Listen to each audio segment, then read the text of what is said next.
नमस्कार, आप देख रहे हैं आपका क्षेत्रीय यूट्यूब चैनल जॉब्स जॉन जीतू में, जहां आवाज़ आपकी बात सरकार तक। और आज हम बात करने जा रहे हैं उस चमत्कार की जो सिर्फ चुनाव साल में होता है। जी हां, बिहार सरकार ने फिर से अपने खजाने का मुंह खोल दिया है, लेकिन सिर्फ उन पर जो सालों से इंतजार कर रहे थे। रसोइया, नाइट गार्ड, शरीर शिक्षक और स्वास्थ्य अनुदेशक, अब आपका मानदेय दोगुना कर दिया गया है। पर सवाल ये उठता है, ये रहम है या रणनीति, ये विकास है या वोट बैंक की इंजीनियरिंग? आज इसी की तह तक जाएंगे। वीडियो को अंत तक जरूर देखिए और बताइए कि क्या आप भी इस घोषणा नीति के शिकार हैं। सारा जानकारी, सारा इन्फॉर्मेशन में क्लियर करने वाला हूं, लेकिन उससे पहले मैं छोटी सी रिक्वेस्ट भी करूंगा कि वीडियो पसंद आएंगे तो वीडियो को लाइक कीजिएगा, वीडियो को शेयर कीजिएगा, चैनल को सब्सक्राइब जरूर कीजिए, क्योंकि सब्सक्राइब करने में आपसे कोई पैसा या शुल्क नहीं लगता है।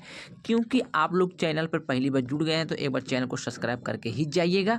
तो चलिए, ज़्यादा समय नहीं लेते हैं, डायरेक्ट चलते हैं उस जानकारी को जिसका आप लोग बेसब्री से इंतजार कर रहे थे। तो चलिए वीडियो को करते हैं स्टार्ट। तो 31 जुलाई 2025 को मुख्यमंत्री नीतीश कुमार की अगुवाई में हुई एक अहम बैठक के बाद ये निर्णय सामने आया है कि मिड डे मील रसोइया का मानदेय 1500 से बढ़ाकर 3000 रुपये प्रति माह किया गया है। नाइट गार्ड यानी कि रात्रि प्रहरी का मानदेय 6000 से बढ़ाकर 12000 रुपया किया गया है। शरीर शिक्षक और स्वास्थ्य अनुदेशक जो वर्षों से स्कूल में बिना वेतनमान के पढ़ा रहे थे, उन्हें अब न्यूनतम यानी कि 18,000 रुपये तक मासिक भुगतान मिलेगा। ये फैसला करीब 50,000 से ज़्यादा कर्मचारियों पर असर डालेगा। सरकार का कहना है ये समान है योगदान का, पुरस्कार का। लेकिन जरा सोचिए, ये सब पहले क्यों नहीं हुआ? जब से चुनाव की आहट आई है, सरकार की घोषणाएं की गति रॉकेट से भी तेज हो गई है।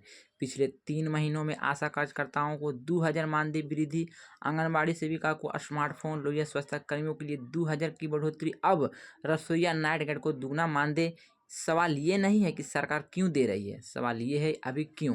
क्योंकि चुनाव सामने है, जनता के बीच नाराजगी, हजारों संविदा कर्मियों का आंदोलन और सरकार की छवि सब दांव पर है। अब इन्हीं कर्मचारियों को खुश करना सरकार के लिए चुनावी गिनती का हिस्सा बन सकता है। मैं 8 साल से मिड डे मील पर रहा हूँ। 1500 रुपये से ही क्या होता है, गैस भी नहीं भरता। ये बात एक महिला रसोइया ने, जो कि स्कूल में दिन रात खपती है। अब तक बिहार में मिड डे मील रसोइया का मानदेय मात्र 1500 था। ना पीएफ था, ना बीमा था, ना सामान था, और कई बार तो समय पर भुगतान भी नहीं। अब मिलेंगे 3000, यानी कि दिन के 100 रुपया। ये काफ़ी है। मानवाधिकार आयोग ने कहा कि यह भुगतान अपमानजनक है, क्योंकि जिस तरह से महंगाई बढ़ रहे हैं, 100 रुपया में क्या होने वाला है? सही से एक दिन का खाना भी नहीं हो सकता है। और भी जानकारी यहाँ पर दी गया है, मैं उसको भी बताने वाला है। नाइट गार्ड जो कि 12 घंटे स्कूल में चौकीदारी करता है, लेकिन मिलता क्या है? 6000 रुपया प्रति माह। अब उसे मिलेंगे 12,000 रुपये प्रति माह। लेकिन क्या इन्हें अब सुरक्षा उपकरण भी मिलेंगे? क्या अब इन्हें बीमा भी मिलेगा? क्या अब उसकी अस्थायी नियुक्ति होगी? सरकार ने केवल राशि दुगनी की है, अस्तित्व नहीं दिया है।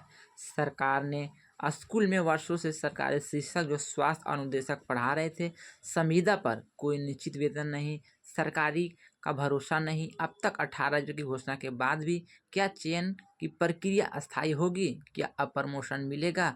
क्या अब इन्हें शिक्षक का दर्जा मिलेगा? दिखता है सुधार, पर असल में टिका है सत्ता पर। सरकार की बात करें तो सरकार ने सराहनीय घोषणा की है। यह एक सकारात्मक कदम है। मानदेय में वृद्धि लंबे समय से लंबित थी, लेकिन जमीनी सच्चाई क्या है? मानदेय आज भी मिनिमम वेज से कम है। कर्मचारी की अस्तित्व चाहते हैं तो चुनावी लॉलीपॉप नहीं है, आज दुगने किया गया है। कल सरकार बदली तो क्या? कर्मचारी संगठन अब भी कह रहे हैं कि हमें दुगना नहीं, अस्थायी चाहिए। हमें सिर्फ चुनावी वादा नहीं, गजट में दर्ज अधिकार चाहिए। कई संगठन सरकार की लिखित गारंटी मांग रहे हैं, अस्तित्व मांग रहे हैं कि ईपीएफ, ग्रेच्युटी, स्वास्थ्य बीमा, प्रमोशन, वेतनमान। अब समय है दिखावे नहीं, दायित्व निभाने का। तो सरकार कान खोल के सुन लीजिए, क्योंकि सभी को आप बार बार जो बरगला रहे थे कि आपको मानदेय बढ़ाएंगे, आपको अस्थायीकरण करेंगे, उस पर अभी तक कोई साइन या मुहर नहीं लगा है। केवल वेतन बढ़ाने से ये फिक्स नहीं हो जाता है। जब तक आपकी सरकार है, मानदेय बढ़ेंगे। अगर आपकी सरकार चल गए तो हो सकता है कम भी हो सकता है, या तो मुझे हटा भी सकता है। इस पर अभी साइन अगर आप हो जाते हैं सरकार या गवर्नमेंट की, तो आप लोग का नियमितीकरण का दावा आगे भी ठोक सकते हैं। अब समय है दिखावा नहीं, दायित्व निभाने की, सरकार को फर्ज निभाने की। तो साथियों, ये था पूरा मामला। चुनाव नज़दीक है, घोषणा की बौछार, पर आपकी नज़रों में क्या ये सही दिशा है? नीचे कमेंट करके बताएं। क्या आप इस फैसले से संतुष्ट हैं? क्या चुनावी चाल है या जल कल्याण का प्रयास है? वीडियो को शेयर करिए ताकि हर रसोइया, हर नाइट गाइड और हर अनुदेशक तक ये बात पहुंच सके। अगर आप लोग भी चैनल पर पहली बार जुड़े हैं तो चैनल को सब्सक्राइब कीजिएगा और साथ में बेल वाला आइकन को प्रेस कीजिएगा, जिससे कि भविष्य में कोई भी अपडेट, कोई भी जानकारी आए आपसे रिलेटेड, जिसकी जानकारी सबसे पहले आपको नोटिफिकेशन के माध्यम से मिल पाएंगे। अगर आप लोग आंगनबाड़ी, जीविका, रसोइया, एनएम या तो लोहिया स्वच्छता कर्मी है, तो अब आप लोग का बारी आ गया है मानदेय बढ़ोतरी को लेकर, क्योंकि आप लोग भी जिस तरह से काम करते हैं, जिस तरह से आप लोग मेहनत करते हैं, उसके हिसाब से आपको मानदेय नहीं दिया जाता है।